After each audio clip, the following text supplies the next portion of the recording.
Sadhguru, at the beginning today you said that the human is one where the source of creation has a greater presence. Now, why does it have to be so?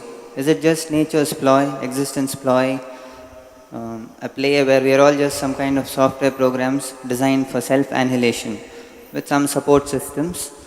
Why some people have the longing, some people don't? And why some people with longing find the right place or the right avenues to get their longings fulfilled? What is the secret behind all this?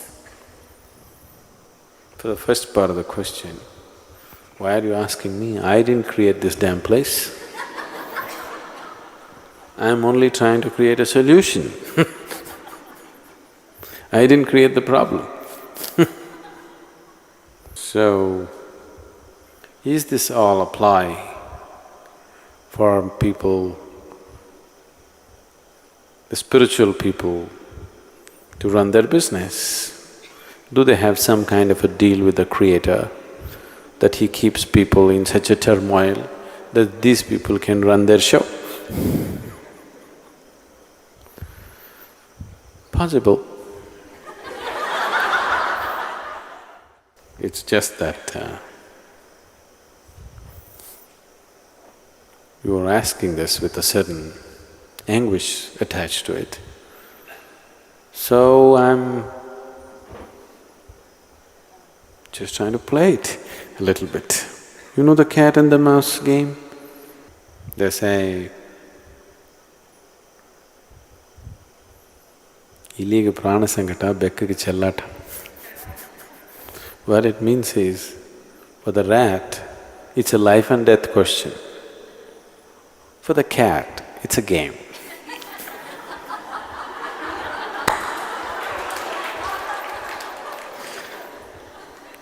So, it all depends which one you are.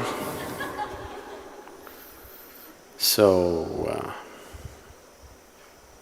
why this whole thing is made like this?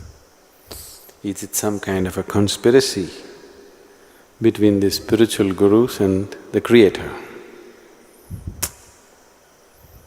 No. It's all conspiracy from the other side. We are trying to beat the conspiracy. We don't have a deal with the conspirator, but we have made friends with him. Now that we have made friends with him, we can get him to open the door. Or we have found the keys ourselves. Even without his permission, we started opening the door these days. Now why in one person there is a longing, in another there isn't? There is no such thing. In everybody there is a longing.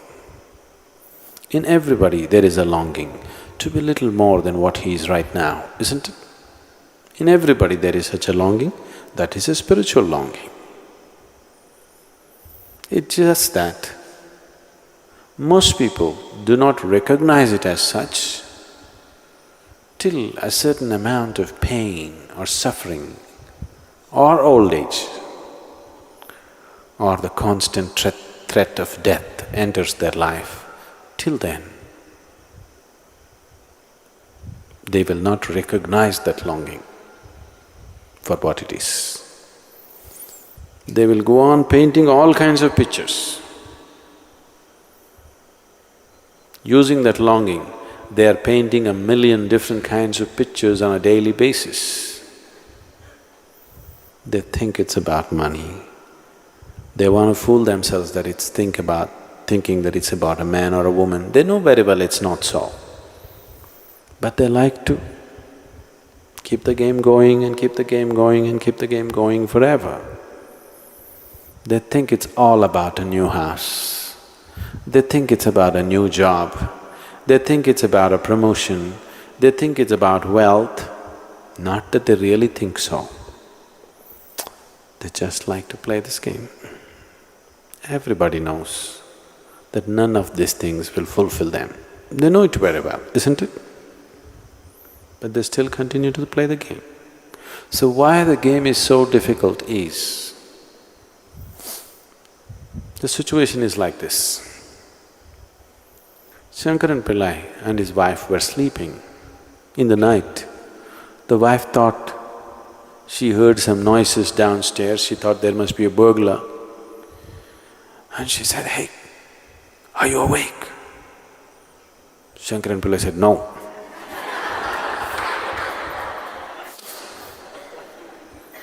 That's why you can't wake them up. You understand? They're really asleep. It's very easy to wake them.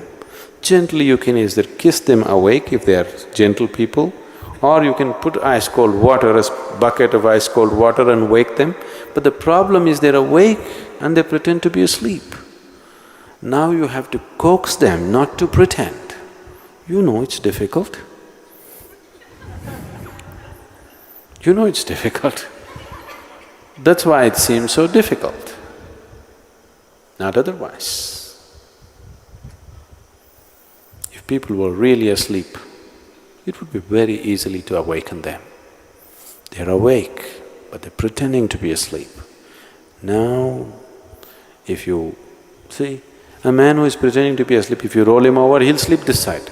You make him sit up, he'll sleep sitting. You make him stand up, he'll sleep standing.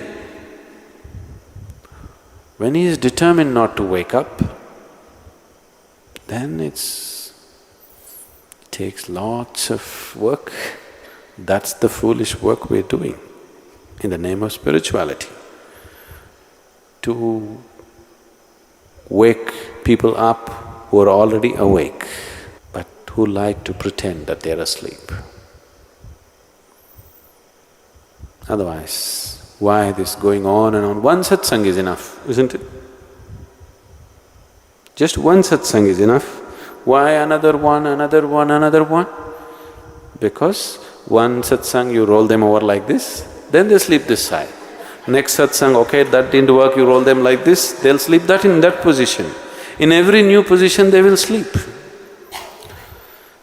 So you don't let them sit in any position, you keep them moving to a point of frustration where they'll get up, okay, this damn man won't let me sleep anyway, what the hell?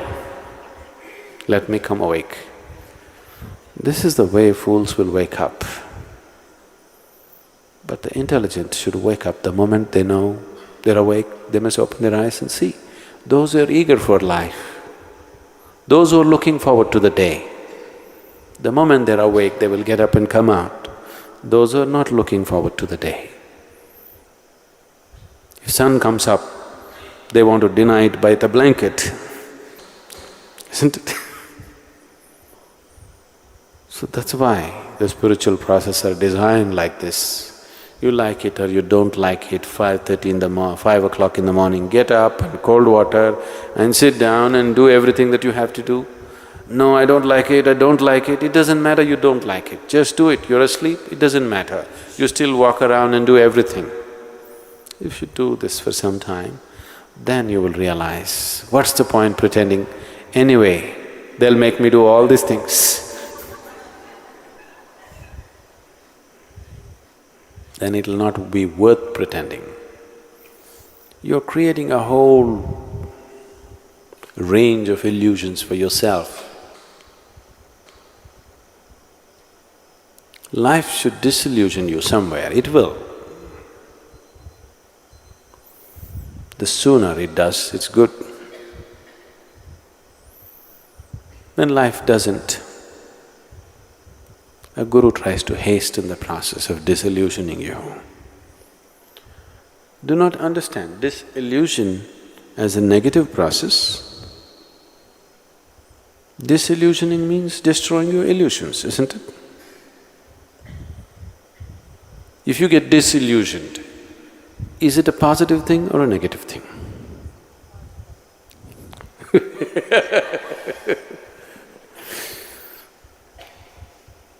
But that's a whole problem with life, isn't it? If your dreams break and you come down to reality, that's when you struggle most and suffer most, isn't it so? Yes? Isn't it so? If everything that was an illusion broke and it landed you in reality, you must be joyful. But just the reverse is happening. Because you're awake and asleep. That's the problem. If you were asleep, there was no problem. If you're fully awake, it's absolutely wonderful. You're awake, but you pretend to be asleep. This is a serious problem.